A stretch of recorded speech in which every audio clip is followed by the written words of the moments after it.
नमस्कार दोस्तों, मैं हूं दीपक बरथे और आप देख रहे हैं प्रदेश की आवाज। तो आइए बात करते हैं आज की कुछ खास खबरों की। लोक माता देवी अहिल्याबाई होलकर जी की 300वीं जयंती पर इंदौर के लता मंगेशकर सभागार में आयोजित हुआ राष्ट्र समर्था देवी अहिल्याबाई होलकर की पुण्यगाथा नाटक की प्रभावी प्रस्तुति। देवी अहिल्याबाई होलकर जी ने इंफ्रास्ट्रक्चर, उद्योग, कला, साहित्य, शिक्षा, न्याय प्रणाली के साथ साथ धर्म संस्कृति के क्षेत्र में परिवर्तनकारी प्रयास किए। मुख्यमंत्री डॉक्टर मोहन यादव ने कहा कि सुशासन की सर्वकालिक प्रतीक लोक माता देवी अहिल्याबाई होलकर जी के 300वीं जयंती वर्ष के अंतर्गत इंदौर के लता मंगेशकर सभागार में आयोजित राष्ट्र समर्था देवी अहिल्याबाई की पुण्यगाथा नाटक की प्रभावी प्रस्तुति देखकर वैभवशाली इतिहास के प्रति अद्भुत गौरव की अनुभूति हुई है। उन्होंने कहा कि वास्तव में देवी अहिल्या जी ने इंफ्रास्ट्रक्चर, उद्योग, पर्यटन, कला, साहित्य, शिक्षा, न्याय प्रणाली के साथ साथ धर्म व संस्कृति के क्षेत्र में जो परिवर्तनकारी प्रयास किए हैं, वे सभी पुनीत कार्य हमारे लिए आदर्श और अनुकरणीय हैं। अत्यंत प्रसन्नता है कि विकास भी विरासत भी के मंत्र को आत्मसात कर हमारी सरकार उनके पद चिन्हों पर चलते हुए सांस्कृतिक पुनर्जागरण, नारी सशक्तिकरण और लोक कल्याण के मार्ग पर पूर्ण प्रतिबद्धता से अविराम गतिशील है। मुख्यमंत्री डॉक्टर मोहन यादव ने कहा कि अहिल्या जी की जीवन यात्रा को मंच पर गरिमा के साथ जीवंत करने वाले सभी कलाकार बंधुओं को मेरी ओर से हार्दिक बधाई, शुभकामनाएं। इस अवसर पर कैबिनेट के कई मंत्री और गणमान्य जन उपस्थित रहे। प्रदेश की आवाज के लिए दीपक बरथे की रिपोर्ट। अपमान और शोषण होता है, ऐसा परिवार और समाज अधोगति को प्राप्त होता है। यत्र नार्यस्तु पूज्यन्ते रमन्ते तत्र देवताः, यत्रैतास्तु न पूज्यन्ते सर्वास्तत्र अफलाः क्रियाः। ये पीड़ित स्त्री हमारे दरबार में न्याय की गुहार लेकर आई है। इसे न्याय देना और इस दुष्ट को दंडित करना हमारा कर्तव्य है। किंतु माता, ये मालवा प्रांत का नागरिक नहीं है, ये निजाम प्रांत से आया है और ये औरत भी वही की है। आप मर्यादा का भंग ना करें दरबारी। हमारे दृष्टि में ये भारतवर्ष अखंड राष्ट्र है। हम केवल अलग अलग जनपद है।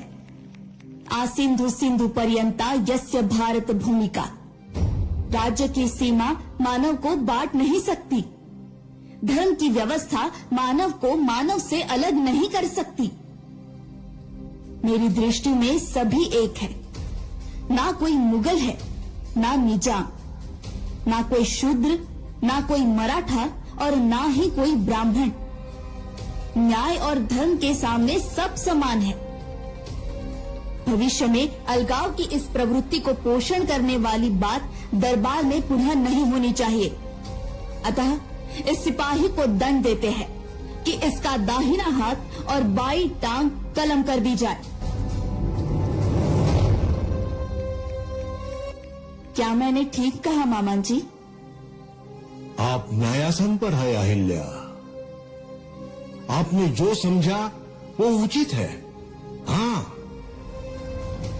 इस अपराधी को तत्काल प्रभाव में दंडित किया जाए। सैनिकों, ले जाओ इसे और इस महिला को साड़ी चोली देकर सम्मानित कर मुक्त किया जाए। जाओ। अपने सांस्कृतिक वैभव का परचम लहराना तो सोमनाथ के मंदिर पर ये बाद में हमारे सरदार वल्लभ भाई पटेल ने मंदिर बनवाया, अन्यथा सोमनाथ के मंदिर में अहिल्या माता के मंदिर को ही हमारे पहले सोमनाथ ज्योतिर्लिंग के नाम से उनकी ही पूजा होती थी। आज बनारस तो आज भी उसी मंदिर की पूजा हो रही, और केवल वहां नहीं, हर जगह मंदिर मतलब केवल मंदिर नहीं, मंदिर में अन्न क्षेत्र भी होना चाहिए, धर्मशाला भी होना चाहिए, स्नान करने के घाट भी होना चाहिए। सभी रास्ते की व्यवस्थाओं की जो न्यूनतम आवश्यकता है, पुजारियों को समय पे अपना अपना उनका मानदंड जो निर्धारित है वो भी पहुंचना चाहिए। एक तो अद्भुत बात वाकई में ये आज भी आश्चर्य करती है कि आज भी रामेश्वरम पे अगर जल चढ़ता है और रामेश्वरम के मंदिर में भी अहिल्या माता का योगदान है, लेकिन उससे बड़ी एक बात ऐसी रचना बने कि वहां से जल समुद्र का आज भी बनारस में काशी विश्वनाथ के सुबह की पूजा में सबसे पहले रामेश्वरम का जल चढ़ेगा। तो आप कल्पना करो कि उस दौर में जब आवागमन के साधन नहीं थे, आज लगभग 300 साल हो गए, लेकिन उसकी परंपरा ऐसी बना दी कि एक के बाद कितनी दूर तक कौन पहुंचाएगा और वो रोज जल आ रहा है बगैर बाधा के। मुझे नहीं मालूम कि देश का कोई और मंदिर होगा जहां ये क्रम बना हुआ है, लेकिन अहिल्या माता ने उसकी पवित्रता के आधार पर, और वो भी कितनी अद्भुत कल्पना की है कि हाँ, हमारी गंगा माता के किनारे भले ही हमारा बनारस में काशी विश्वनाथ धाम मुस्कुरा रहा है, लेकिन गंगा जी भी तो सागर में जाती है।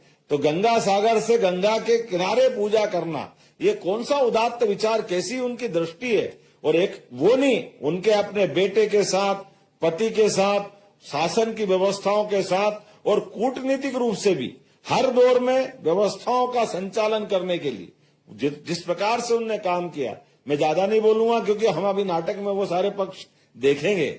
लेकिन आज के इस अवसर पर मध्य प्रदेश सरकार की ओर से मैं यशस्वी प्रधानमंत्री को भी धन्यवाद देता हूं। जोरदार अभिनंदन करें माननीय नरेंद्र मोदी जी की। हमारी राज्य व्यवस्था में पिछले साल से चलाए हुए कार्यक्रमों और कामों के आधार पर उनकी 300वीं जयंती की बात उन तक पहुंची, तो उनने भी इस बात के लिए कहा कि हाँ, आप लोगों ने जो काम किया है, मैं स्वयं उपस्थित रह करके, हमारा यहाँ 20 तारीख आज तिथि के हिसाब से उनकी पुण्यतिथि है, उनकी विवाह की वर्षगांठ भी है, और हमारे होलकर साम्राज्य के संस्थापक मल्लावराव होलकर की भी पुण्यतिथि है। तो 3 कारण से तो आज, और अंग्रेजी तिथि के हिसाब से 31 तारीख के दिन यशस्वी प्रधानमंत्री ने कहा मैं 1 साल के लिए भारत सरकार भी अहिल्या उत्सव मनाएगी, पूरे वर्ष को उनकी 300वीं जयंती मनाएगी।